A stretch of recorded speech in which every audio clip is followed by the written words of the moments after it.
Bom, pessoal, a partir de agora a aula está sendo gravada, tá? Advertência de sempre em relação à exibição da sua webcam. Fique à vontade, sabendo que a sua imagem vai ficar gravada e vai ser disponibilizada aos demais alunos. Hoje eu estou verificando que até agora temos uma frequência baixa, né? Temos apenas 12 alunos presentes.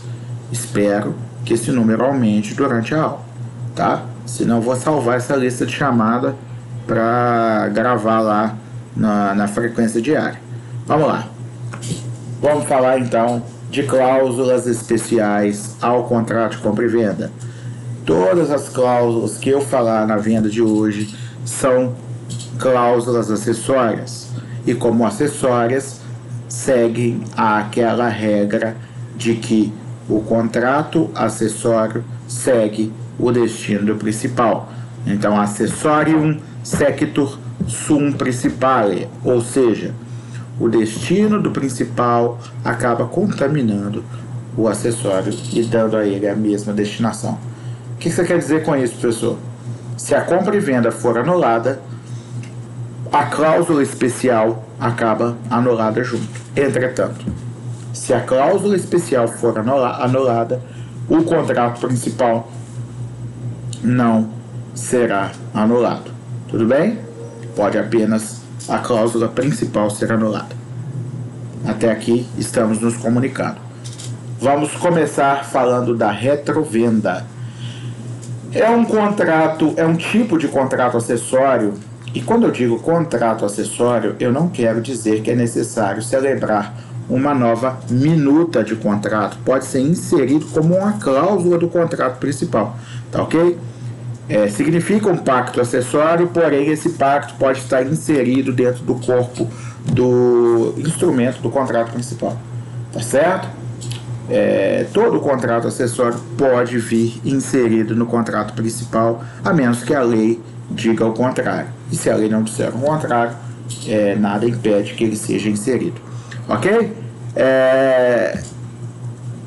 A retrovenda é um tipo de cláusula acessória que está atualmente em desuso. É um pacto adjeto, ou seja, acessório, pelo qual o vendedor reserva-se o direito de reaver, ou seja, tomar de volta, pegar de volta o imóvel que está sendo vendido em certo prazo, restituindo o preço mais as despesas feitas pelo comprador. Inclusive as despesas que durante o período de resgate foram efetuadas com autorização escrita do vendedor ou aquelas que se constituem como benfeitorias necessárias. Ok? A natureza jurídica dessa cláusula da retrovenda é de um pacto acessório, como a gente já disse. A invalidade da cláusula a retro não afeta a validade da obrigação principal, mas o inverso é o contrário. Ou seja, a nulidade da obrigação principal do contrato de compra e venda afeta a cláusula da retrovenda. Tá ok? A característica dela é de uma condição resolutiva expressa. O que seria a condição resolutiva expressa? Seria um evento futuro incerto. Que evento futuro incerto seria esse? O desejo do... O que aconteceu, Lucas?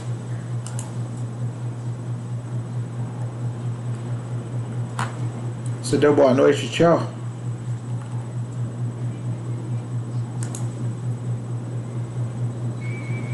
Tá bom. Quem está chegando aí agora, seja muito bem-vindo, tá bom? Como eu estava dizendo, o que constitui essa condição? É o desejo do alienante de reaver o seu imóvel restituindo o preço.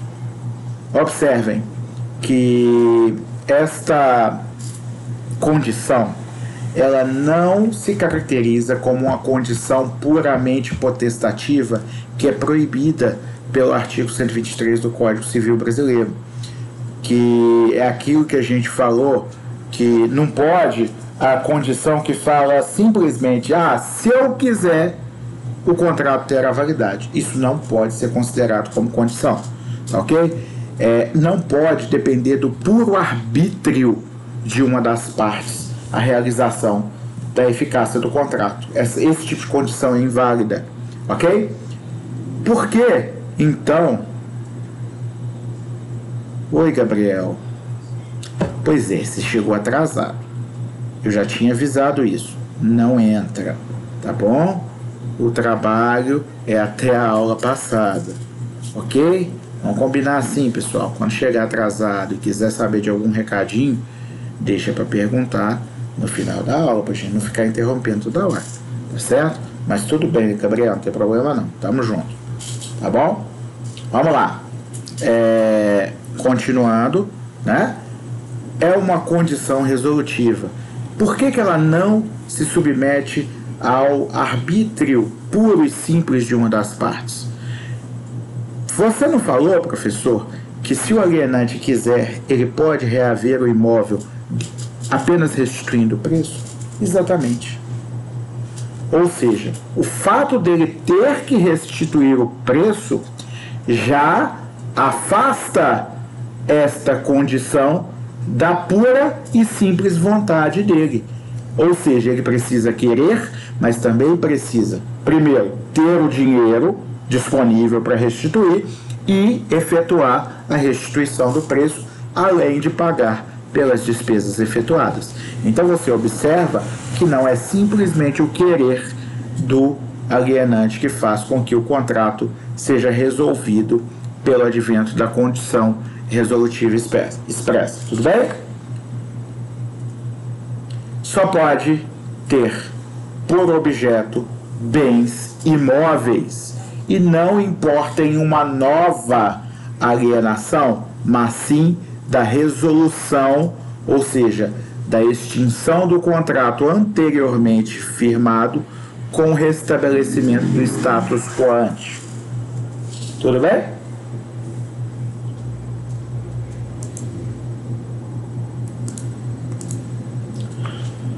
O prazo máximo para o exercício do direito de retrato ou de resgate na retrovenda é de 3 anos. Se as partes ajustarem um período maior, esse excesso de prazo que ultrapassar os 3 anos considera-se não escrito. Ou seja, se celebrarem um contrato falando que o prazo do direito de retrato ou de resgate é de 4 anos, vai valer 3, tá certo? E se não houver ajuste sobre o prazo menor, vai valer o prazo máximo, que é o de 3 anos. Ok?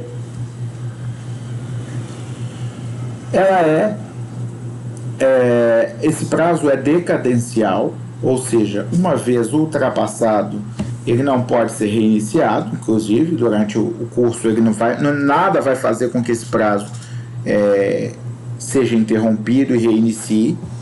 E além disso, uma vez ultrapassado o prazo ajustado ou o prazo legal máximo, que é o de 3 anos, o alienante decai do direito de requerer a restituição da coisa mediante a restituição do valor pago. Tá ok? Artigo 505 é o artigo que trata desta cláusula especial, ok? O vendedor de coisa móvel pode reservar-se o direito de recobrá-la no prazo máximo de decadência de 3 anos, restituindo o preço recebido e reembolsando as despesas do comprador, inclusive as que, durante o período de resgate, se efetuaram com sua autorização escrita ou para a realização de benfeitorias necessárias. Então, não somente as despesas com a transferência do bem deverão ser restituídas, como também as despesas realizadas para benfeitorias necessárias e as despesas feitas no imóvel com autorização expressa e escrita do alienante. Ou seja, o preço pago atualizado monetariamente B, despesas com o contrato com a transferência do imóvel. C, despesas com benfeitorias necessárias. E D, despesas autorizadas por escrito pelo alienante. Tudo isso tem que ser restituído se o alienante desejar reaver o imóvel para si. 506. Se o comprador se recusar a receber as quantias a que faz jus, o vendedor, para exercer esse direito que ele tem de resgate, vai fazer o depósito judicial. Ok? Verificada a insuficiência desse depósito judicial, o vendedor não tem o direito de ser restituído no domínio da coisa, até o momento que integralmente for feito o depósito de todas as verbas que eu enumerei logo atrás. 507. O direito de retrato é cessível e transmissível a herdeiros e legatários, ou seja, pode ser cedido por cessão de direitos, pode ser deixado por testamento ou por herança, ok? 2 ou mais pessoas podem receber o direito de retrato, de forma que, se só uma o exercer e a outra não se interessar, esta parte que não manifestou-se poderá ser intimada pelo comprador a se fazer ciente de que o outro alienante está exercendo o direito de retrato, porque ele pode não ter avisado, né, este outro que tem direito. Dito isso, somente com o resgate integral do bem, com o depósito integral do preço e das despesas é que pode ser exercido o direito de resgate. O que significa que não é porque há 2 pessoas que possuem o direito de resgate que essas 2 pessoas poderão resgatar apenas a metade do bem, tá certo? Ambas, para exercer o direito, sozinhas ou juntas, precisam de depositar o preço integral da coisa mais as despesas. Ok? Bom, esse direito de retrato, ele permanece ainda que a cláusula não tenha sido averbada no cartório de registro de imóveis. Entretanto, para ter validade erga omnes, precisa ser levada ao registro do bem. Por que isso? Para que os eventuais compradores do bem saibam que há uma cláusula de retrovenda que pode fazer com que ele acabe ficando sem o bem que ele está comprando, certo? Se o vendedor originário da coisa resolver exercer seu direito de retrato. Ok?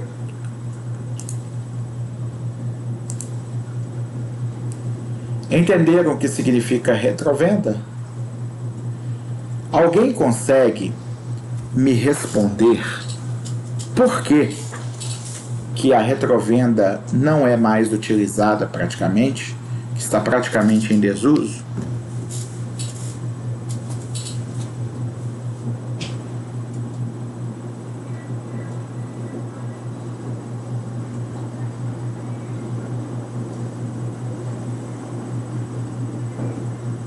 Ninguém quer responder?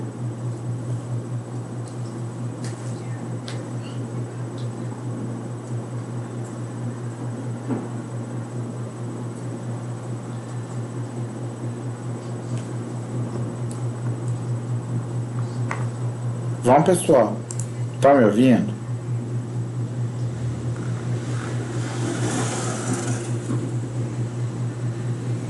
Pois é. Vocês escutaram a pergunta? Pô, João. Sério, velho? Então eu vou repetir a pergunta. Vocês entenderam o que eu falei sobre retrovenda? Eu queria saber, no início do item sobre a retrovenda, eu disse que é um contrato que praticamente está em desuso. É uma cláusula acessória que praticamente não é mais usada. Eu queria saber por que essa cláusula praticamente não é mais usada. Vocês sabem me responder?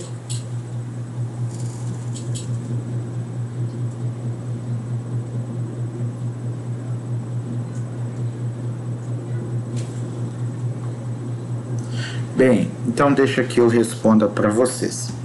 Porque é uma porcaria de um negócio.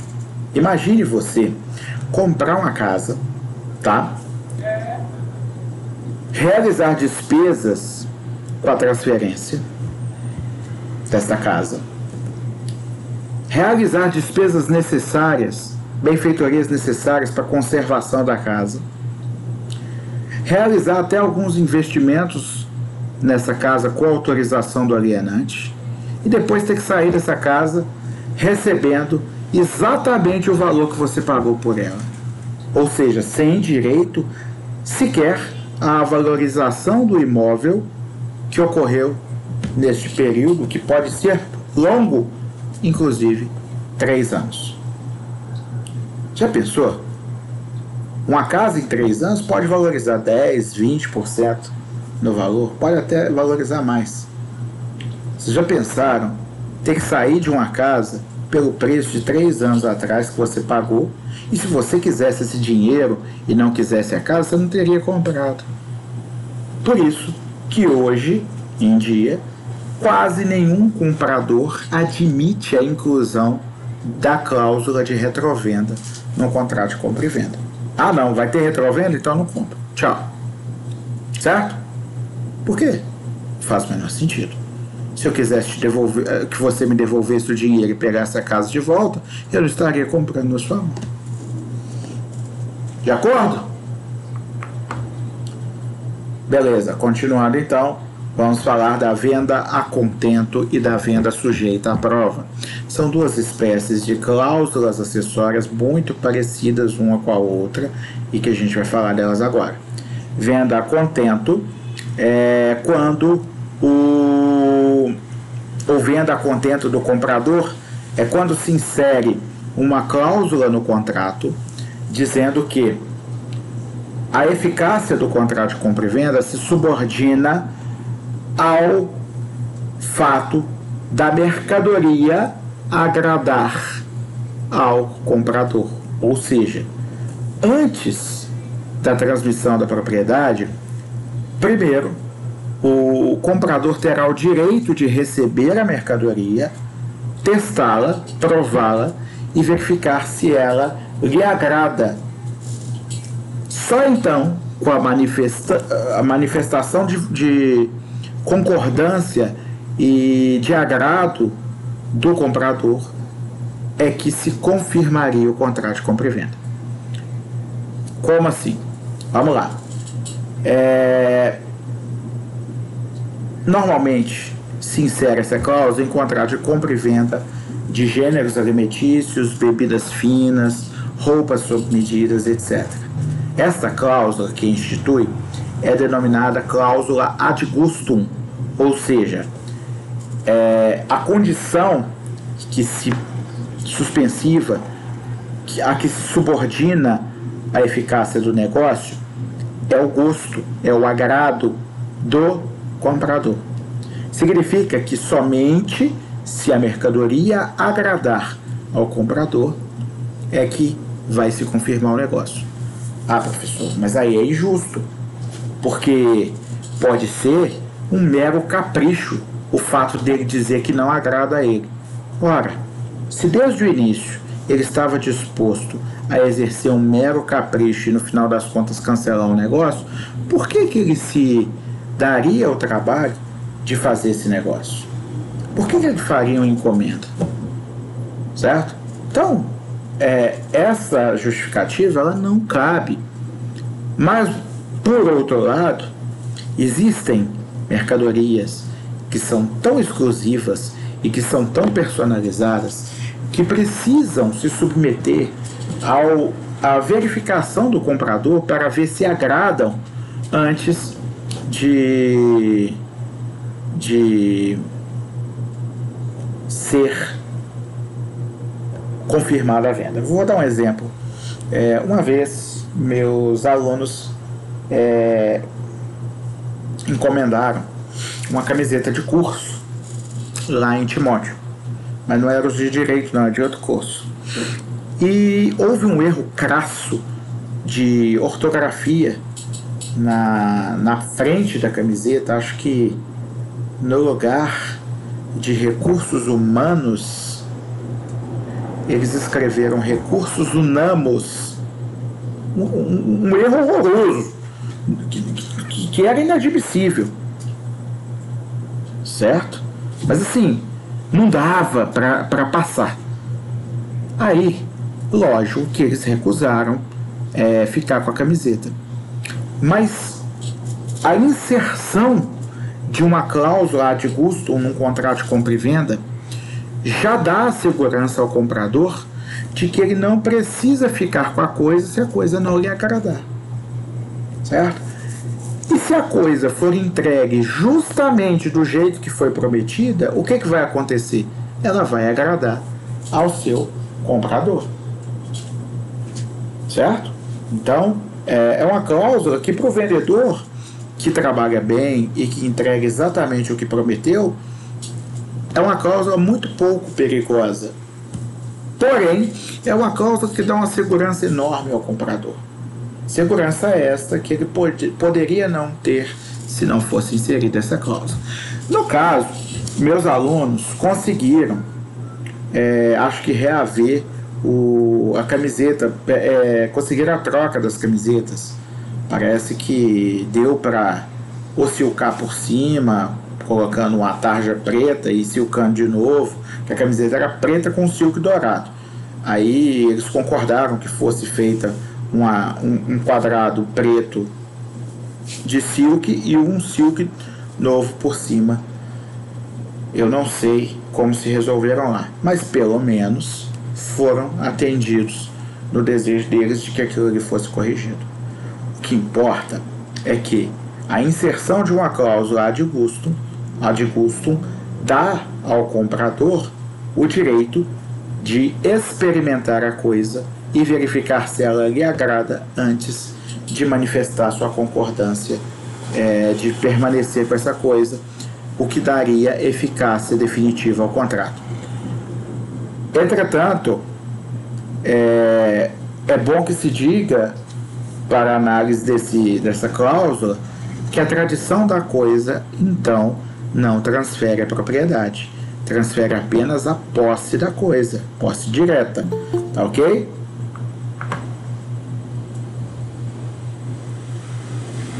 Deixa eu ver aqui um negócio, só um instante. Tá. Bem-vinda, Dani, boa noite. Tá? Então a transmissão da posse, neste caso, a tradição não transfere a propriedade, transfere apenas a posse. É bom que se diga isso, que é uma venda sob condição suspensiva. Condição de quê? Da mercadoria agradar ao comprador e ele manifestar sua concordância com a eficácia do negócio. Poxa, professor, de novo, parece que essa condição suspensiva se submete puramente ao arbítrio do comprador, nesse caso. A outra parecia que se submetia ao arbítrio do vendedor. Nesse caso, parece que se submete ao arbítrio do comprador. Eu digo de novo que não. Por quê? Porque não depende apenas do se eu quiser do comprador, certo? A condição, na verdade, não é se eu quiser, é se a mercadoria me satisfizer e me agradar. Ou seja, não depende do puro e exclusivo arbítrio somente da vontade do comprador, e sim da mercadoria ter a qualidade necessária para agradá-lo. Concordam comigo?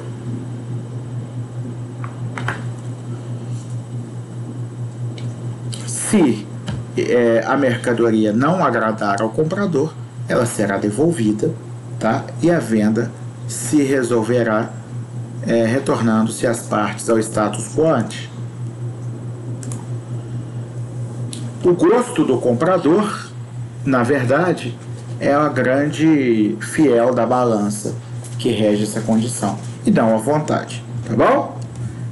Então, não é uma cláusula, a cláusula A de custo não é uma cláusula potestativa, uma condição potestativa pura, e sim uma condição simplesmente potestativa que é permitida pelo nosso negócio. Tá ok? A gente até deu como exemplo dessa condição que é permitida se eu for à Europa até o ano tal. O se eu for à Europa até o ano tal depende não só de eu querer ir na Europa, mas comprar passagem de avião, não ter uma pandemia que me impeça de voar, conseguir embarcar no dia, ter dinheiro para ir e diversas outras coisas. Então não é apenas se eu quiser, ok? Bom, vamos ver lá então o artigo 509 que fala da venda a contento. A venda a contento do comprador entende-se realizada sob condição suspensiva, ainda que a coisa lhe tenha sido entregue e não se reputará perfeita enquanto o adquirente não manifestar o seu agrado. Só, professor, que você falou de duas vendas e não só da venda a contento do comprador. Sim, eu falei também da venda sujeita à prova, tá? Então vamos ver no artigo 510 o que é a venda sujeita à prova, tá? É a venda que presume-se feita sob a condição suspensiva de que a coisa tenha as qualidades asseguradas pelo vendedor e seja idônea para o fim a que se destina. Então você verifica que a primeira modalidade do 509 é a venda a contento.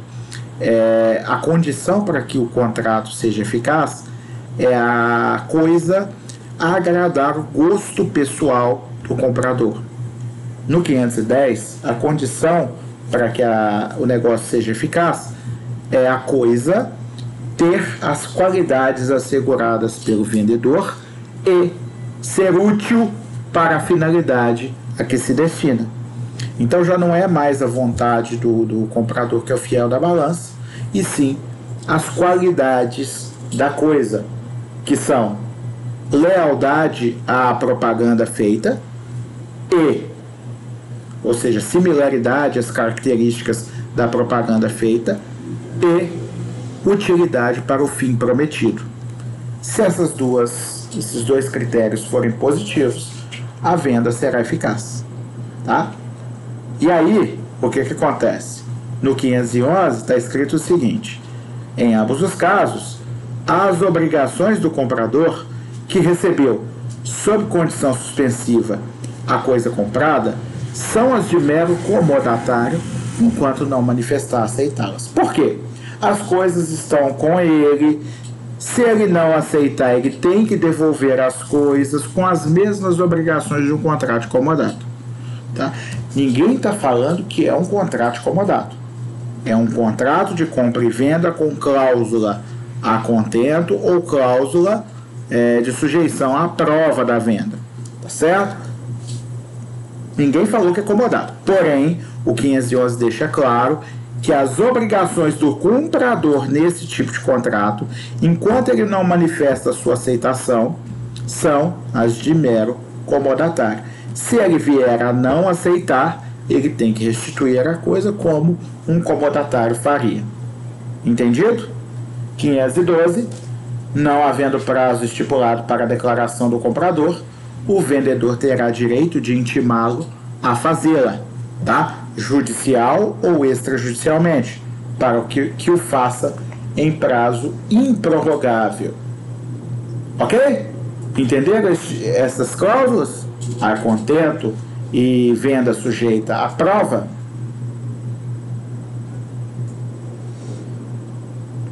Vamos falar agora da preempção ou preferência. E aqui estou dizendo preempção ou preferência convencional.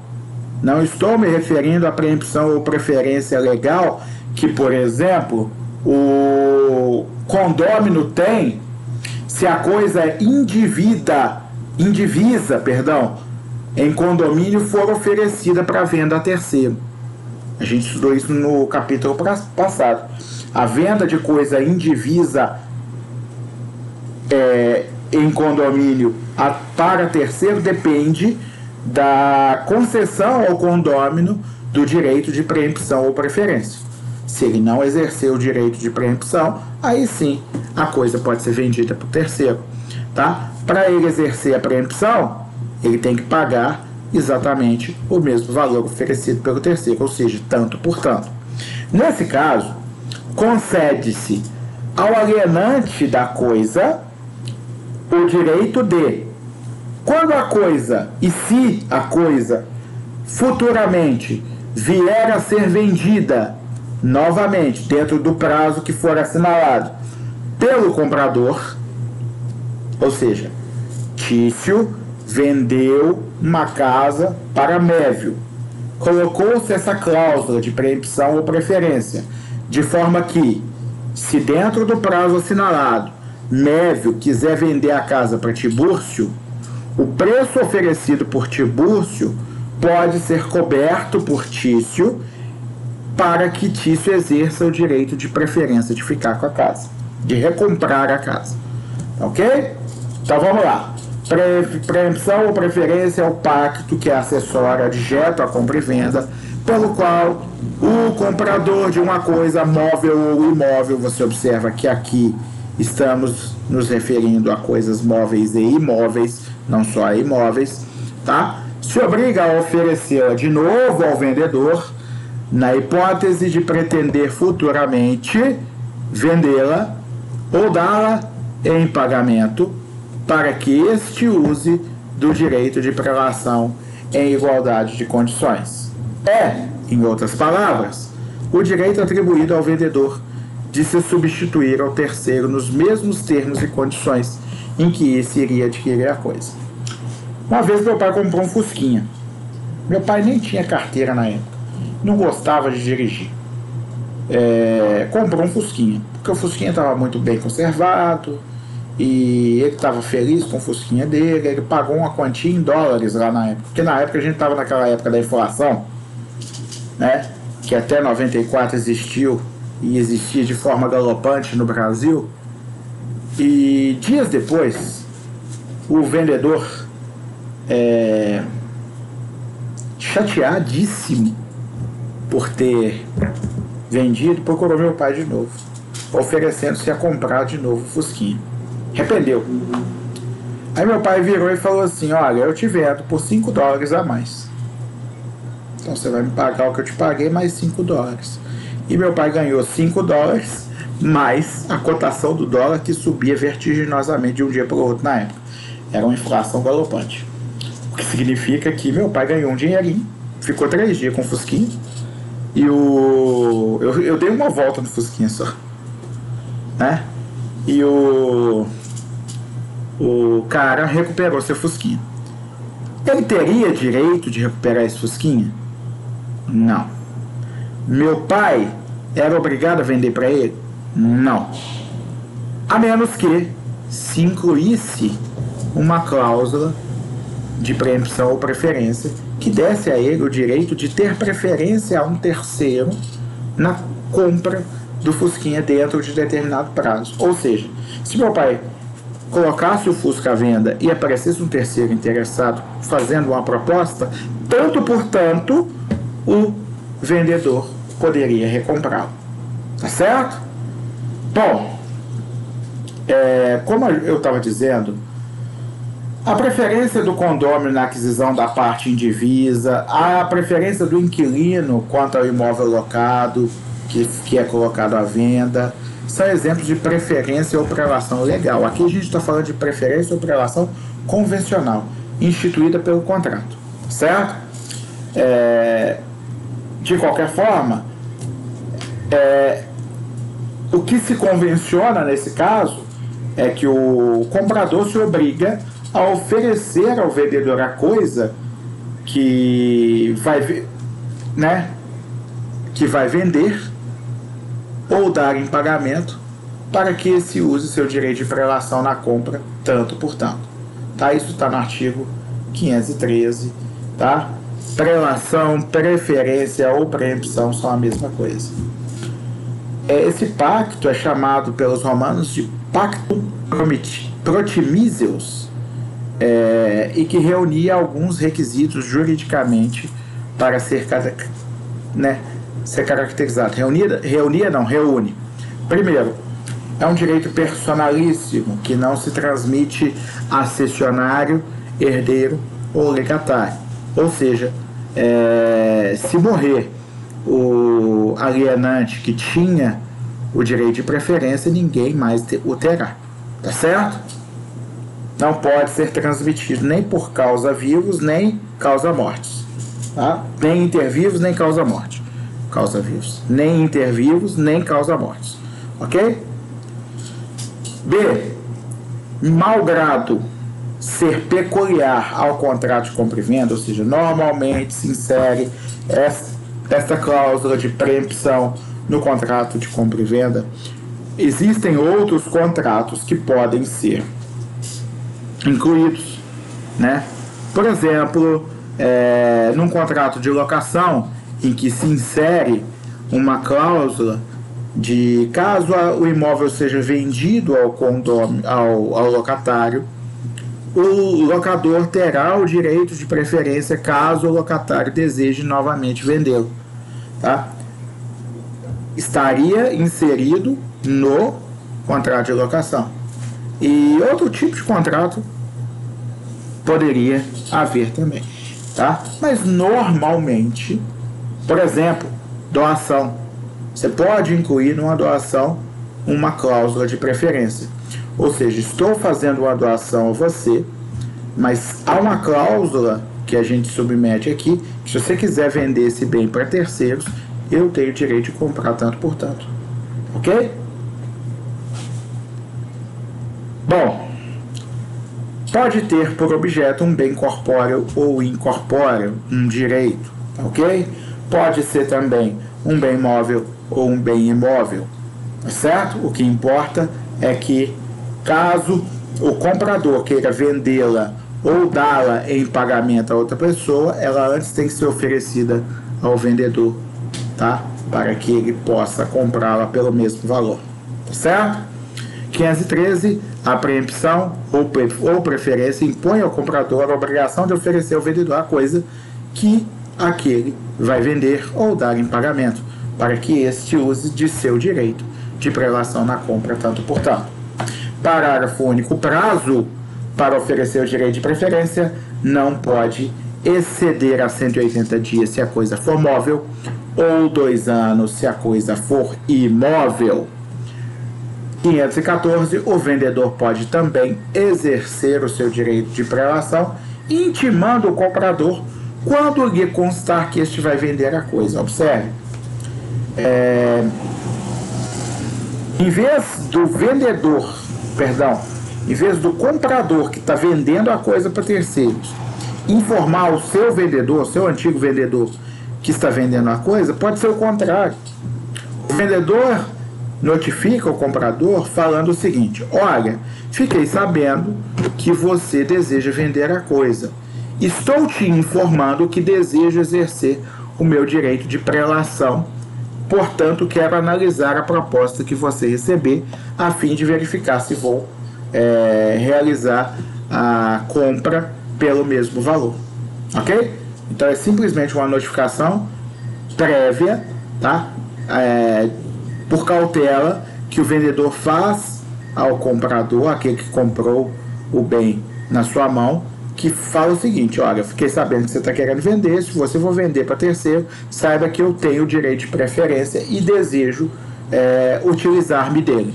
Ok? 515. Aquele que exerce a preferência está sob pena de a perder, obrigado a pagar, em condições iguais, o mesmo preço encontrado ou ajustado pelo comprador com o terceiro. Ok? Se o vendedor, aquele que está exercendo a preferência, não pagar o mesmo tanto, com as mesmas condições, ele perde a preferência. Ok? Inexistindo esse prazo estipulado, que a gente falou que pode ser de 180 dias para móveis e até 2 anos para imóveis, ou seja, inexistindo o prazo, Tá ok? Deixa eu ver se foi isso mesmo. Isso mesmo. Tá? O prazo será de 3 dias para móveis e 60 dias para imóveis. Tá? Isso significa que, diferentemente da retrovenda, não havendo prazo estipulado, não se presume que o prazo será o máximo. Nesse caso, existe um dispositivo legal estabelecendo um prazo para o caso de não ser estipulado. Ok? Então não tem presunção nenhuma, a lei já determina qual prazo será adotado. Tudo bem? A notificação pode ser judicial ou extrajudicial, a menos que as partes em contrato determinem que somente aceitarão notificação judicial. Não se pode determinar que não se aceitará notificação judicial, porque o amplo acesso à justiça não pode ser negado. Tá? Então não se pode, em contrato, proibir que a outra parte entre na justiça para discutir qualquer questão relativa a esse contrato. Viu, pessoal? Beleza. Bom, os prazos são decadenciais, tá? Se não cumpridos, importam na decadência do direito. E esses prazos servem para que aquele que tem o direito de prelação verifique se tem condição de comprar a coisa pelo valor da proposta que foi recebida pelo atual vendedor. Entendido? Quem não avisar aquele que tem direito de preferência, além de sujeitar-se a perder a perder a coisa, não, a quem comprou perder a coisa, porque ele vai poder readquirir a coisa forçadamente, ainda se sujeita ao pagamento de perdas e danos. Então vamos dar um exemplo. Eu estou vendendo uma coisa para a Flaviana, tá? Inseri no contrato de compra e venda uma cláusula de preferência. Ó, Flaviana, caso você queira vender, você tem que oferecer para mim primeiro, tá bom? Tá, beleza. Aí, a Flaviana recebe uma proposta de compra do Cleófas. E o Cleófas diz, eu pago 10 mil reais neste carro aí. A Flaviana, maliciosamente, tá? Não querendo esperar prazo algum, fala assim, não vou nem avisar o Léo. Por quê? Se eu avisar, eu vou ter que esperar passar o prazo que ele tem para se manifestar. E eu quero esse dinheiro hoje. Eu quero receber do Cleófas hoje. Cleófas já balançou as notinhas aqui, os 10 mil, tá? Em 50 notas de 200 reais. Ele balançou na minha frente. E eu quero receber esses 10 mil. Pois bem, aí ela não me avisa. Se ela me causar dano material ou moral, tá? Material ou moral. Danos esses que eu preciso comprovar. Por exemplo, advogado para entrar na justiça para exercer meu direito. Ela vai ter que me pagar os danos materiais e morais que eu sofrer, tá certo? Além de eu ter o direito de ir lá e buscar o bem com Cleófas depositando o dinheiro. Tá certo? Os mesmos 10 mil que ela ofereceu. E ainda, se o Cleófas sabia que eu tinha o direito de preferência e compactuou, ou seja, agiu de má fé, concordando que a Flaviana não me avisasse, ele também será obrigado solidário ao pagamento da indenização. Entendido? É um direito de natureza pessoal e não real, e não se pode ceder, ou seja, personalíssimo, tá? Não pode ceder nem por ato inter vivos, nem por ato causa mortes. 517. Quando o direito de preempção for estipulado a favor de 2 ou mais indivíduos em comum, só pode ser exercido em relação à coisa no seu todo, Ou seja, não é que um tem direito à preferência de metade e o outro tem direito à preferência da outra metade. Os dois têm direito à preferência no todo. Tá? E um não querendo, o outro ainda tem direito à preferência no todo. Ok?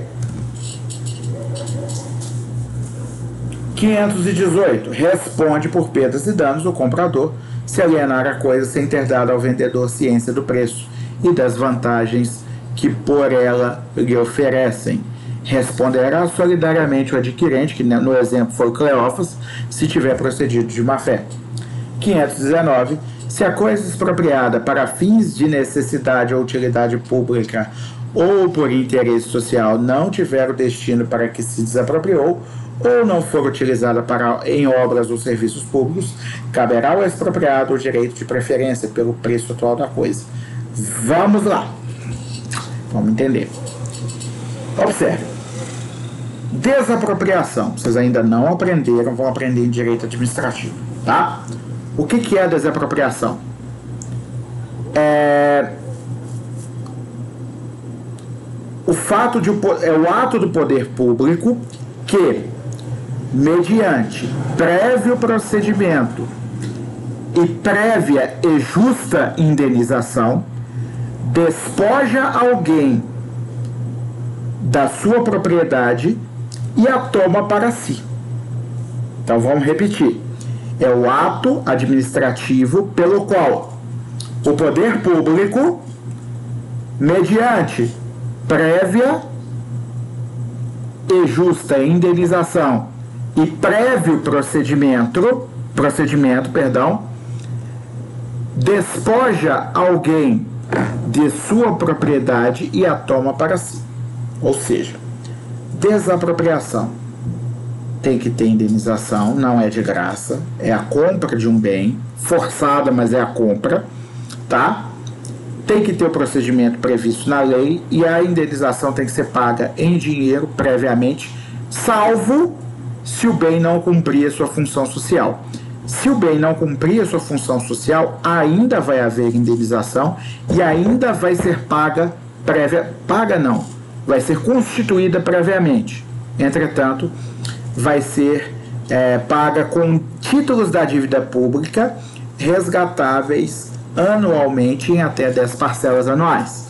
Tá certo? Então, a pessoa que cumprir a função social da propriedade e mesmo assim o poder público precisou do bem, desapropriou, vai receber em dinheiro antecipadamente. A pessoa que não cumpria a função social da propriedade e o poder público desapropriou, muitas vezes por esse motivo dele não cumprir a função social, vai receber títulos da dívida pública resgatáveis anualmente, tá? Em parcelas anuais até 10. Ok? Bom,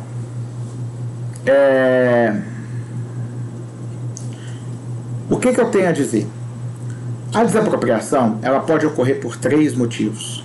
Necessidade pública, quando é inadiável, precisa, por exemplo, eu estou construindo um metrô e eu preciso fazer um túnel debaixo da sua casa. Então eu preciso desapropriar a sua casa, porque além de eu fazer o túnel por baixo, eu vou construir um viaduto com uma passagem aqui em cima, tá?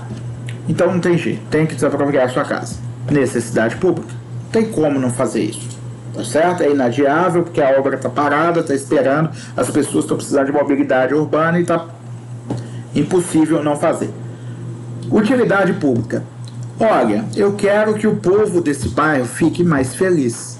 Então eu vou construir uma pracinha. Para isso eu vou desapropriar um quarteirão inteiro para fazer uma pracinha. Tá? Uma quadra, na verdade. Sei lá, tinha lá 6 lotes dentro dessa quadra. E aí eu vou fazer uma praça nesses 6 lotes, uma praça pública. Praça pública é necessidade pública? Não, é utilidade pública. Por quê? Porque é bom, é útil, as pessoas se divertem na praça, ficam felizes, porque tem sombra, tem playground para as crianças, tem mesa para os velhos jogar buraco, tem mesinha para os outros velhos lá jogar dominó, certo? Tem pista de caminhada para o povo caminhar e ficar saudável. Então, é bom construir a praça. Ninguém tem dúvida disso. Entretanto, é urgente. Alguém vai morrer se essa praça sair daqui a 10 anos? Ou se sair daqui a 5 anos? Ou se sair daqui a 2 anos? Ninguém vai morrer, certo? Então, vai haver desapropriação, não é por necessidade, mas sim por utilidade pública. É útil ao interesse público. E o terceiro motivo é o interesse social. O que é o interesse social? É para resolver o problema das classes mais baixas da população, de distribuição de renda, de falta de moradia, de fome, de falta de local para trabalhar, etc, etc, etc. Tá? Então, por exemplo, se eu desaproprio uma fazenda para fazer assentamentos de pessoas sem terra, para colocar pessoas sem terra lá, famílias sem terra, para começar a trabalhar ali, eu estou fazendo pelo interesse social.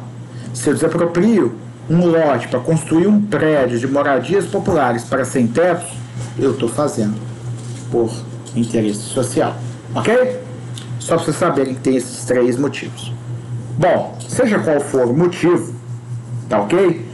Se a coisa desapropriada não foi usada para o fim que se declarou na declaração de desapropriação, ou seja, desapropriou meu bem, pegou ele e colocou lá no cantinho dos bens dominiais, ou seja, não fez o que tinha que fazer e o bem está lá. Todo bem dominial. O que é bem dominial? Aquele bem da administração pública que está lá, mas não está sendo usado, não tem destinação específica nenhuma. E aí? Esse bem pode ser vendido de novo? Pode. Se ele for vendido, eu tenho direito de preferência. Pelo quê? Pelo preço atual. Eu não vou pagar o preço que ele valia lá atrás, não. Eu vou pagar o preço atual da coisa. Tá certo? Então, se o poder público for revender, eu tenho direito de receber a oferta primeiro. Tá? Aí avalia a coisa, vê o preço atual e eu tenho direito de preferência. Entretanto, se o poder público sequer tiver direito de vender, jurisprudência e doutrina entendem que o fato dele ter demorado pra caramba a usar, vamos supor que ele demorou 5 anos para começar a construção que ele ia fazer ali no bem. Poxa, peraí, esse bem meu foi avaliado há 5 anos atrás. Você me forçou a vender para você pelo valor de 5 anos atrás. Aí você deixou esse troço juntando teia de aranha aí e não usou e começou a construção só 5 anos depois. O que significa que você poderia ter desapropriado esse bem agora apenas. E a valorização de 5 anos atrás até agora eu receberia, porque esse bem ia ser avaliado agora. Ou seja, a doutrina e a jurisprudência entende que, apesar de não ter o direito de pedir do poder público a restituição do bem, se o poder público não quiser vender, o expropriado tem direito de entrar na justiça com uma ação de cobrança contra o poder público que desapropriou, pedindo a diferença entre a data que ele foi expropriado e a data que o bem começou a ser utilizado. Por quê? Esse bem poderia ser desapropriado só cá na frente, e se fosse desapropriado somente agora, ele seria avaliado agora também, e eu receberia uma indenização muito maior. Tá certo? E o 520 diz que o direito de preferência não se pode ceder, nem passa aos herdeiros.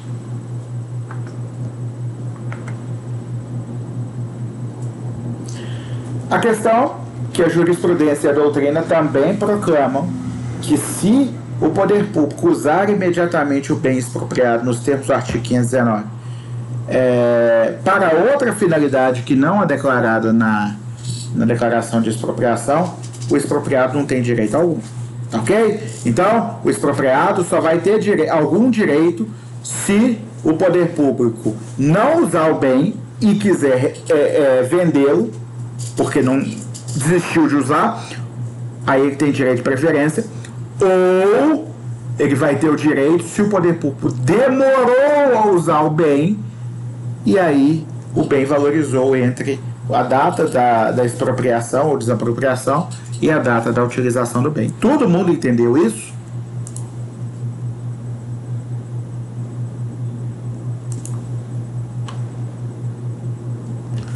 que bom que vocês entenderam, porque eu fiquei com medo de ter dificuldade de explicar, porque a desapropriação é um instituto que vocês ainda não estudaram, tá? Mas que bom que vocês entenderam.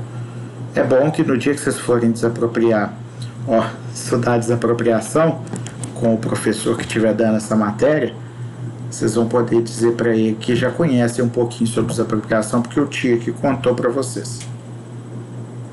Que bom, Thalia. Isso aí é mel que sai da sua boca. Vamos lá. Da venda com reserva de domínio. Tá? Então nós vamos ver outra cláusula acessória agora. A venda com reserva de domínio é uma modalidade especial de venda de coisa móvel. Então aí você já entende, não é imóvel. A retrovenda era de imóvel. Aqui, com reserva de domínio, a gente está falando de coisa móvel, em que o vendedor tem a própria coisa vendida como garantia de recebimento do preço. Só a posse é que é transferida ao adquirente. A propriedade acaba continuando com o alienante e só vai passar definitivamente ao adquirente após o recebimento integral do preço. O artigo 521 fala o seguinte: na venda de coisa móvel, pode o vendedor reservar para si a propriedade até que o preço esteja integralmente pago. É uma forma de se garantir do recebimento integral do preço. O Washington de Barros mostra, ressalta 5 elementos que caracterizam essa compra e venda com reserva de domínio. Essa sim, muito usual, tá, gente? Isso é normal.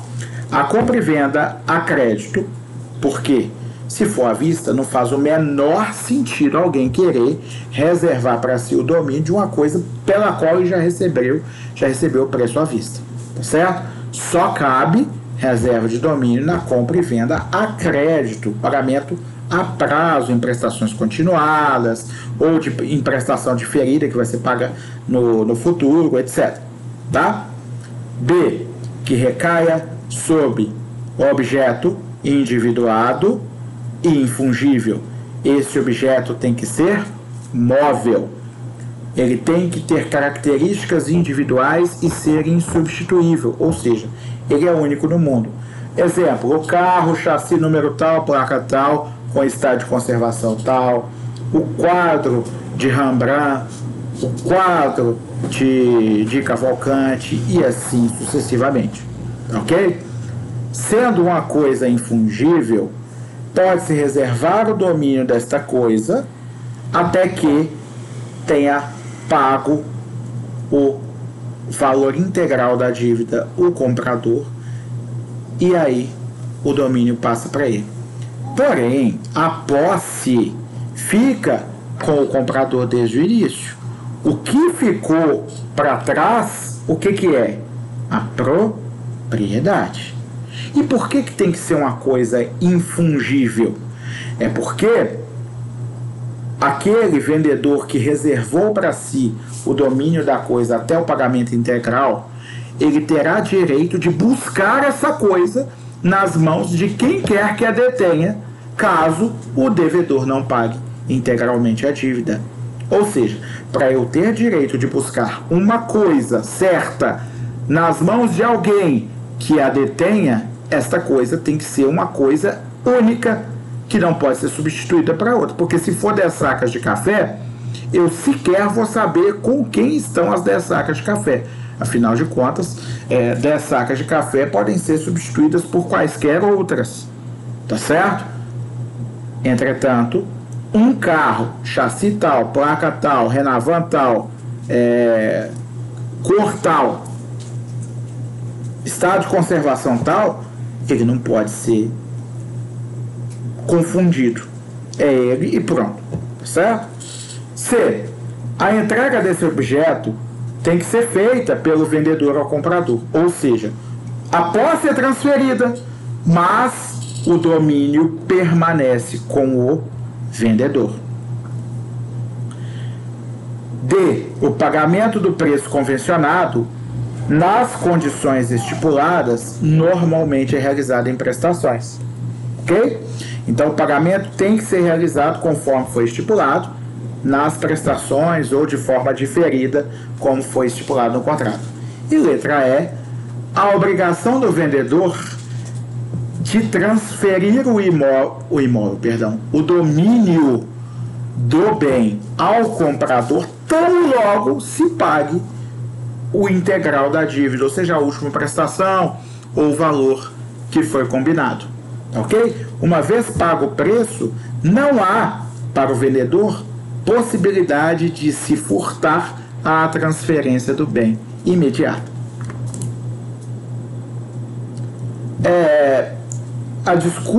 A discussão a respeito da natureza jurídica do Pactum Reservati Domini não mais tem essa dissensão. Hoje o consenso é de que se trata de uma condição suspensiva, né? Se houver o pagamento de todas as prestações, o domínio será transferido, tá ok? Então a aquisição do domínio fica subordinada à condição que é um evento futuro e incerto, que é o pagamento integral do preço, tá ok? Não é uma condição puramente potestativa, a gente sabe, porque pagar o preço não depende da vontade do pagador, mas depende dele ter dinheiro, do dinheiro estar à disposição na época do vencimento das prestações. Então você não tem mero arbítrio sobre pagar ou não pagar, ok? Normalmente a pessoa que pode pagar, paga. Não porque quer, mas porque pode, ok?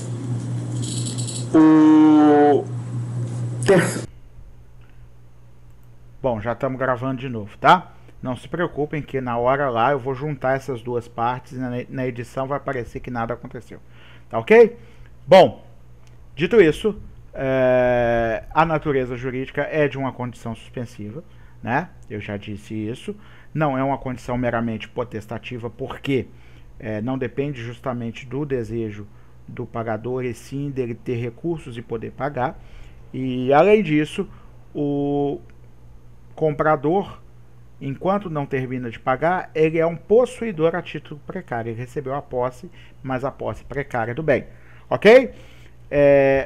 A questão é, esse bem que está com o comprador, porém não é dele até que ele pague o total da compra. Ele pode ser penhorável, ele pode ser sequestrável, ou seja, pode-se pegar esse bem para garantir o pagamento de uma dívida? O bem não, mas o direito sim. Que direito? Na verdade não é o direito, é a expectativa de direito. Ou seja, eu posso vir a penhorar a expectativa que o João tem de adquirir aquele automóvel, por exemplo. Tá certo? O que significa que, quitado o bem se transfere para João já penhorado. Tá certo? Eu não posso imediatamente penhorar o bem, porque esse bem não pertence a João. E não pode ser penhorado para pagar uma dívida de João. Se o bem pertence a um banco ou ao vendedor que vendeu para João, como eu vou poder penhorar um bem de João que não é de João? Certo? Precisa ser um bem disponível de João.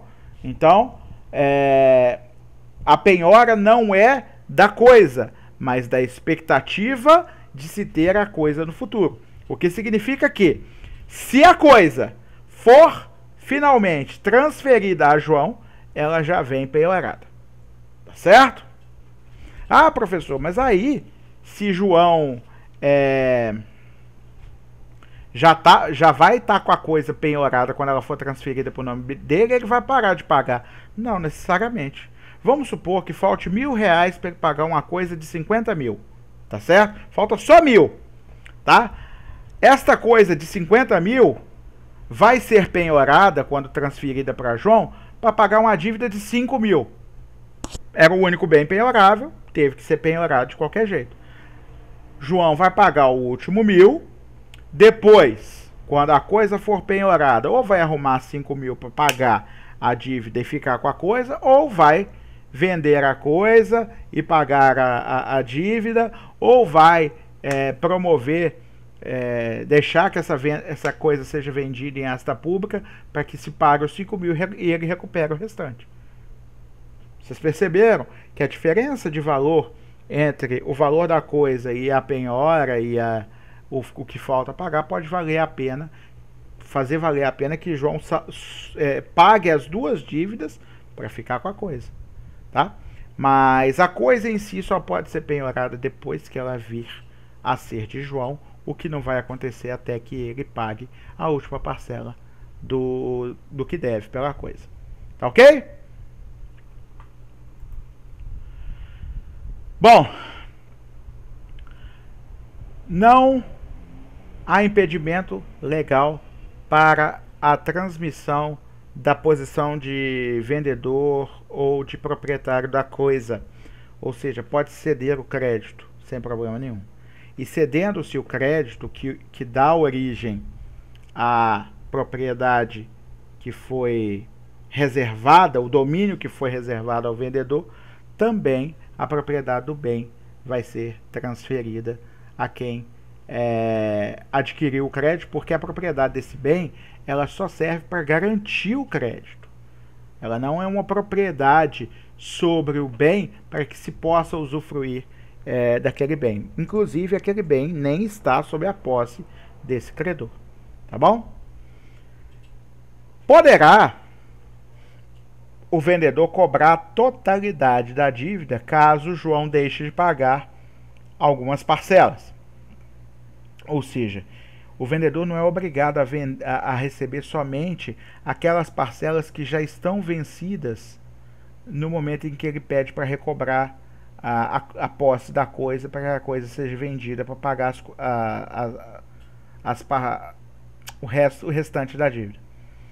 Isso quer dizer que o vendedor ele não precisa receber só o que está em atraso, ele pode cobrar o que vai vencer no futuro também, tá? Então, se João quer ficar com a coisa, ele não só tem que pagar tudo, mas tem que pagar em dia, porque se ele atrasar, ele pode vir a ter que pagar tudo de uma vez quando a coisa for finalmente apreendida, tá certo? O vendedor, diferentemente de terceiro, pode pedir a penhora da coisa para ser vendida em asta pública, certo? A coisa pode servir aos interesses do vendedor, que é o seu dono. E ele promovendo a venda dessa coisa em asta pública, o valor que for apurado com a venda vai servir para pagar o restante das prestações que João ainda não tinha pagado. Se sobrar grana, pagas todas as despesas, inclusive custos processuais, advogados, etc., volta o que sobrar para João. Ok? Agora, se o vendedor preferir reaver a coisa para si, ele pode ser obrigado a ressarcir as prestações pagas por João, deduzidos, obviamente, as despesas da desvalorização do bem enquanto ficou com o João, né? Os valores que ele teve que gastar para conseguir recuperar a coisa, tá? Então ele não fica para ele. Vamos dar um exemplo. Suponha que João pagou 48 parcelas de 60, ou seja, ele pagou 4/5 da dívida, 80%, tá? Falta só 20% para ele pagar. O vendedor, mediante o atraso de 2, 3 parcelas de João, pediu a devolução do bem. João, sem poder evitar, teve o bem apreendido e o bem foi devolvido ao credor. O que o credor vai fazer nessa situação? Ele recebeu 80% do pagamento por esse bem e está com o bem. Ou ele promove a venda desse bem judicial, tá? Para pegar os 20% que falta receber e devolve o resto para João, lógico, deduzidas as despesas, ou ele fica com o bem, devolve o que João pagou, obviamente deduzindo as despesas e deduzindo a desvalorização do bem, tá? Não pode haver enriquecimento sem causa, tá? Então não existe isso. Se você não pagar até a última prestação de um carro, você perde o carro, não recebe nada de volta e ainda sobra dívida para você. Isso não é uma verdade absoluta, porém pode vir a acontecer. Vamos dar um exemplo, tá? Eu fiz uma venda com reserva de domínio e o pagamento está sendo feito em 60 prestações, 5 anos, tá? 5 anos 5 anos, o carro valia 30 mil, tá certo? Nós convencionamos o pagamento de, sei lá, 60 prestações de R$ 800. 6 vezes 8, 48. Então, em vez de pagar 30 mil, o devedor vai pagar juros. Esses juros são compensatórios, né? O que que acontece? Eu vou receber 48 mil pela coisa. A coisa vale 30. Ok? Eu reservei o domínio da coisa para garantir o pagamento da dívida. Aí João começou a pagar a dívida. Tá? Pagou parcela. Aí pagou 50 prestações de R$ 800.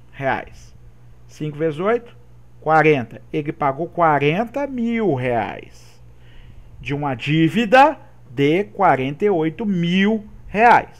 Ok? Até aí tá tudo tranquilo. Todo mundo entendeu o que aconteceu. Tá? Primeiro, tem-se a falsa percepção de que a dívida é de 30 mil. Não é. Não é. Tá? Houve uma convenção e uma cláusula especial, uma cláusula acessória de juros. Juros esses compensatórios. Ok? Ainda há outra cláusula de juros moratórios, se houver atraso no pagamento das prestações. Então, observem. Há juros. Tá certo? E, não obstante, tenha pago 40 mil, ele não pagou a totalidade do bem. Não, professor, pagou sim. O bem vale 30 e ele pagou 40. Primeiro, o bem não vale mais 30.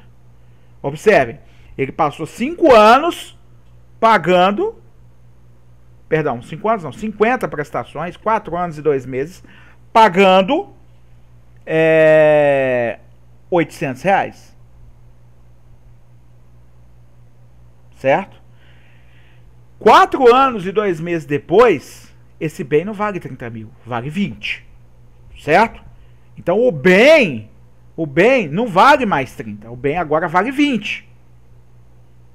Então você não pode querer ter pago os 30 mil simplesmente por ter pagado parte da dívida. E a devolução do bem não quita a dívida necessariamente. Se o que faltasse pagar fosse maior do que o valor do bem atual, vamos supor que esse bem tenha sido avariado, mal usado e ele tenha se deteriorado a ponto de ele valer 7 mil reais em vez de 20. Peraí, ainda falta 8 para pagar da dívida. Eu devolvo o bem é avaliado em 7 mil, o credor pode ficar com o bem e ainda pode cobrar mais 1.000. Certo? É bom que se entenda isso, porque veículo é um troço que desvaloriza. Mas as prestações não abaixam porque o veículo desvalorizou. E a devolução do veículo nem sempre quita a dívida. Ok? Bom que se diga isto. Ok? Então, o vendedor tem direito de reter das prestações já pagas o necessário para cobrir a depreciação da coisa, as despesas feitas e tudo o mais que de direito lhe for devido. O que significa que pode acabar não sobrando absolutamente nada para o João. Tadinho do João. Certo?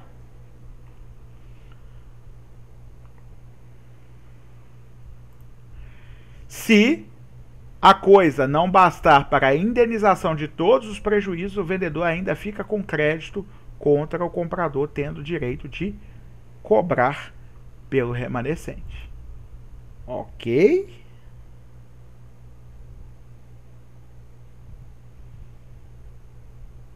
Todo mundo entendeu? Então vamos lá, 521. Na venda de coisa móvel, pode o vendedor reservar para si a propriedade até que o preço seja integralmente pago. 522. A cláusula de reserva de domínio será estipulada por escrito e depende de registro no domicílio do comprador para valer contra terceiros. Esse registro poderá ser no cartório de registro de imóveis, se a coisa... Não, na verdade não vai poder ser no registro de imóvel, porque a coisa não pode ser imóvel, é coisa móvel. Vai ser registro no cartório de títulos e documentos, tá? Então registra no cartório para dar publicidade ao ato e essa publicidade valer contra terceiros. Fazer valer contra terceiros. 523. Não pode ser objeto de venda com reserva de domínio a coisa insuscetível de caracterização perfeita. Ou seja, a coisa precisa ser infungível para valer. Tá certo? Na dúvida, decide-se a favor do terceiro adquirente de boa fé. Ou seja, para o terceiro não perder a coisa por causa de uma dúvida a respeito do contrato ou da cláusula da reserva de domínio, é necessário que esse terceiro seja um adquirente de boa fé. Por exemplo, se eu vendi a coisa pelo preço que o meu primo quis pagar, e meu primo sabia que eu estava devendo essa coisa ainda e que tinha uma cláusula de reserva de domínio, esse primo meu agiu de má fé, certo? Ele sabe que o troço não é meu e que eu não posso vender, ok? Bom, 524, a transferência da propriedade ao comprador dá-se no momento em que o preço é integralmente pago. Todavia, pelos riscos da coisa, responde o comprador a partir do momento em que recebeu a posse. É óbvio, se é um carro, por exemplo, e o comprador capota o carro no dia seguinte, ele responde pelos danos, pelos riscos, tá? Então, mesmo um bem sendo financiado e tecnicamente não pertencendo a você, ou seja, você tendo apenas a posse desse bem, é bom que se faça seguro total. Por quê? Porque na hipótese, ainda que remota, de você vir a destruir esse bem, tá? O seguro talvez seja suficiente para que você pague o que resta da dívida. Ok? O vendedor somente poderá executar a cláusula de reserva de domínio após constituir o comprador em mora, mediante protesto ou interpelação judicial. Então, ele pode entrar com a ação já pedindo a busca e a apreensão do bem, pedindo antes que seja interpelado o devedor, ou ele pode protestar num cartório de protestos e constituir este devedor em mora. A partir apenas da constituição em mora é que surge o direito para o vendedor de executar a cláusula de reserva de domínio. 526. Verificada a mora do comprador, o vendedor pode mover contra ele a ação de cobrança das prestações vencidas e das vincendas, ou seja, daquelas que estão por vencer até o final do contrato, tá? E além disso, do que mais lhe for devido, ou recuperar a posse da coisa vendida. E se essa posse da coisa vendida recuperada não for suficiente para saldar a dívida, pode ainda cobrar o remanescente. Na segunda hipótese, é facultado ao vendedor reter prestações pagas pelo credor, pelo devedor. Beleza? Tranquilo. Se ele voltar, será bem-vindo. Ou seja, é facultado ao vendedor reter aquelas prestações que, em tese, ele tem que devolver ao devedor por ter recebido a coisa de volta. Ele não pode se enriquecer sem causa. Aquilo que eu falei para vocês. Eu vendi uma coisa por 50 mil. Hoje ela vale 40. Mas esse cara pagou 48 mil. Só está me devendo 2 mil. Eu entro com um pedido para receber os 2 mil. Ele fala, não vou pagar, não tem dinheiro. Então tá, me dá a coisa aqui. A coisa vale 40 mil, tá certo? Eu não vou ficar com os 48 mil que eu recebi, mais os 40 mil que vale a coisa, tá? Então eu tenho que reter o suficiente para cobrir a depreciação da coisa. Quanto que a coisa depreciou? 10 mil. Quanto que eu tive de despesa? 5 mil de despesa, então eu vou reter mais 5. Tá ok? Quanto eu tenho a receber ainda da venda da coisa? Mais 2 mil. Então eu vou reter 17 mil do que ele me pagou e o restante eu devolvo para ele. Tá ok? Fico com a coisa, mais 17 mil para pagar as despesas e ele fica com o restante. Mas ele perdeu dinheiro. É óbvio que ele perdeu dinheiro. É óbvio. Primeiro, ele comprou uma coisa que desvaloriza, tá? Pagou com juros.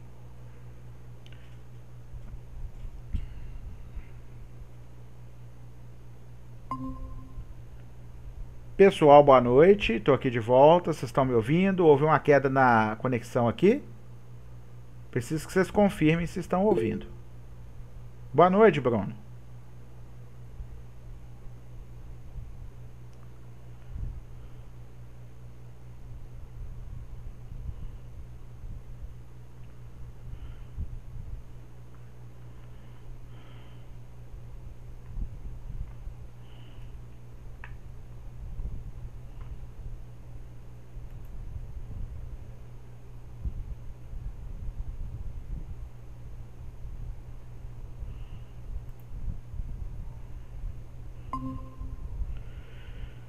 Pessoal, estou aqui de volta.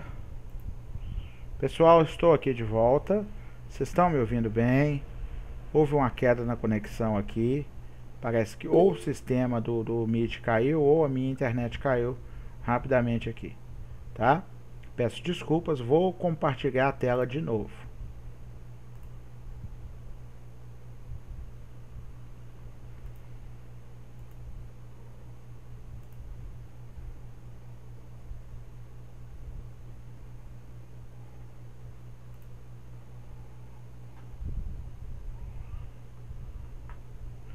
Então, como eu vinha dizendo, tá?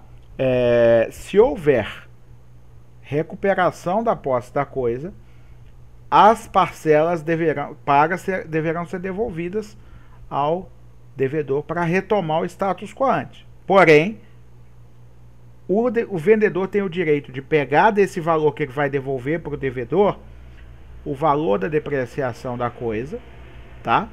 O valor das despesas que tiver e ainda o valor que tinha a receber. E aí devolve o restante para o credor, perdão, o devedor. Aí você vai virar para mim e falar comigo: ah, professor, mas nesse caso o devedor vai perder dinheiro. Vai. Ele comprou uma coisa que desvaloriza com um financiamento que tem juros altos. Ele vai perder dinheiro, tá? Mesmo se ele pagar em dia, ele perde dinheiro pelo fato de estar pagando parcelado. Simples assim, ok? Não quer perder dinheiro, compra à vista. Aí não tem nem reserva de domínio, nem juros em cima do negócio, tá bom? Artigo 528, se o vendedor recebeu o pagamento à vista ou posteriormente, mediante um financiamento de instituição de mercado, né, de capitais, a esta caberá exercer os direitos de ações decorrentes do contrato, a benefício de qualquer outro. A operação financeira e a respectiva ciência do comprador constarão do registro do contrato. Isso significa que a posição de credor, ou seja, apesar de ser um contrato personalíssimo, a posição de credor pode ser transferida, certo? Não tem nada que impede a transferência. Na verdade, não é um contrato personalíssimo, é isso que eu quis dizer, tá bom? Então eu posso, na qualidade de vendedor, transferir o crédito para outra pessoa, fazer uma cessão de crédito. Se eu fizer a cessão de crédito, a propriedade também passa, do bem também passa para essa pessoa, e essa pessoa que vai exercer a propriedade. Tudo bem? Vamos falar então da venda sobre documentos. O que significa venda sobre documentos? É uma venda em que se convenciona, se combina que a tradição será simbólica e se realizará mediante a entrega de documentos que dão ao recebedor desses documentos, ou seja, o comprador, o direito de receber a coisa que está em outro lugar. Ok?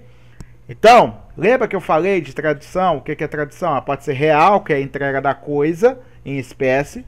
Ela pode ser ficta, quando a tradição ela ocorre, porém não representa a mudança de posse da coisa. Alguém que estava na casa como dono, vende a casa e continua na casa como locatário, por exemplo, ele não precisa entregar e depois pegar de volta. Tudo bem? Então essa tradição ficta. E entre as duas tem o que a gente chama de tradição simbólica, que é mediante entrega de documentos, mediante entrega de chaves, etc. Se ficou convencionado, tá, que a venda se realizou mediante a entrega de documentos, ou seja, da venda sobre documentos, esta convenção envolve as seguintes características. Os documentos que foram estipulados no contrato, uma vez entregues, darão ao seu possuidor o direito de pegar a coisa, tá? De forma que o recebimento desses documentos obriga o comprador a pagar o preço, mesmo sem ter a chance de vistoriar imediatamente a coisa. Inclusive, estamos diante daquela cláusula solve et repete, ou seja, paga primeiro e depois reclama, pede a devolução do dinheiro, tá? Se tiver problema, tá? Estou te entregando aqui os documentos, você não tem como vistoriar a coisa, você vai pagar por ela, não importa o que aconteça. Por quê? Porque esses documentos, por si só, já te dão o poder de receber a coisa. E uma vez que esses documentos estão sobre sua mão, na sua mão, eu não tenho mais a condição de ir atrás de você para receber esse preço. Então nós convencionamos que o pagamento seria mediante a entrega dos documentos. Ok? Entregando-se os documentos, você paga.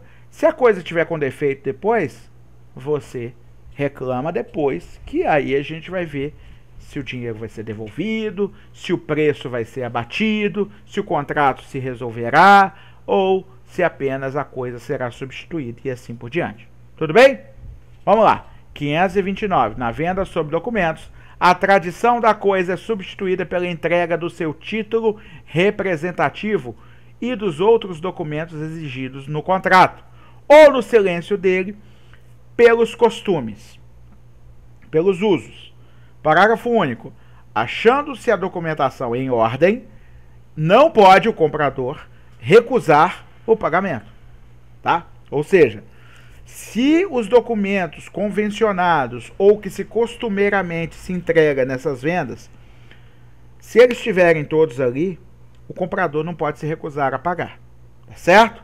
A pretexto de defeito de qualidade ou do estado da coisa vendida, salvo se esse defeito já tiver sido comprovado antes da entrega dos documentos. Tá ok? Não havendo estipulação em contrário, o pagamento deve ser efetuado na data e no lugar da entrega dos documentos. Ok? Pode ser estipulado diferentemente, mas não havendo estipulação em contrário, é no momento que eu recebi os documentos eu pago. Ok? Se entre os documentos figurar a pólice de seguro que cubra os riscos do transporte, esses riscos correm à custa do comprador. Por quê? Se der merda, ou seja, se a coisa se danificar no transporte, o seguro cobre.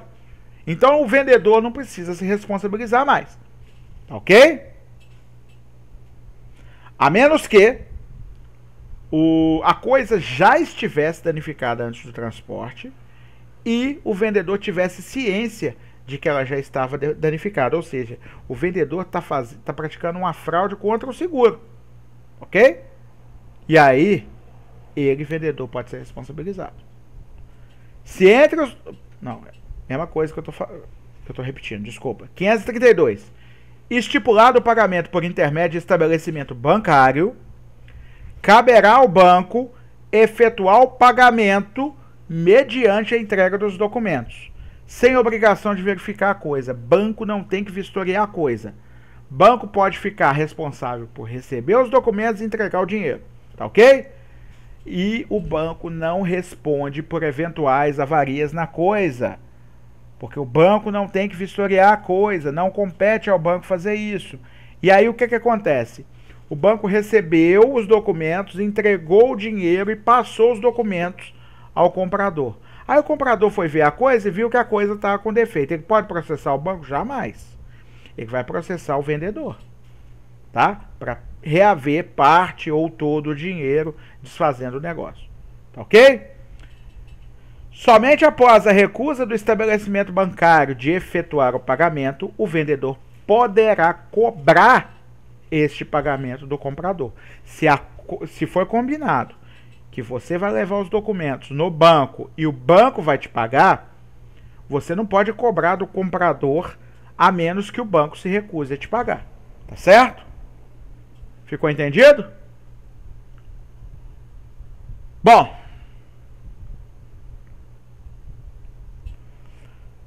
esta explicação posterior aqui, ela é exatamente o que eu falei para vocês. Não é necessário repetir. Tem alguma dúvida sobre essa última cláusula que a gente explicou? Essas últimas cláusulas? Essa última cláusula, que é a cláusula de venda sobre documentos?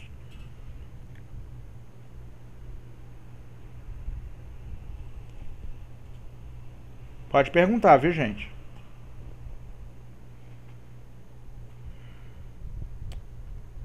Beleza. Então, ó, eu vou encerrar esta aula, a gravação desta aula. Só um instante, não sai ninguém, porque ainda tem algo a dizer. Ok?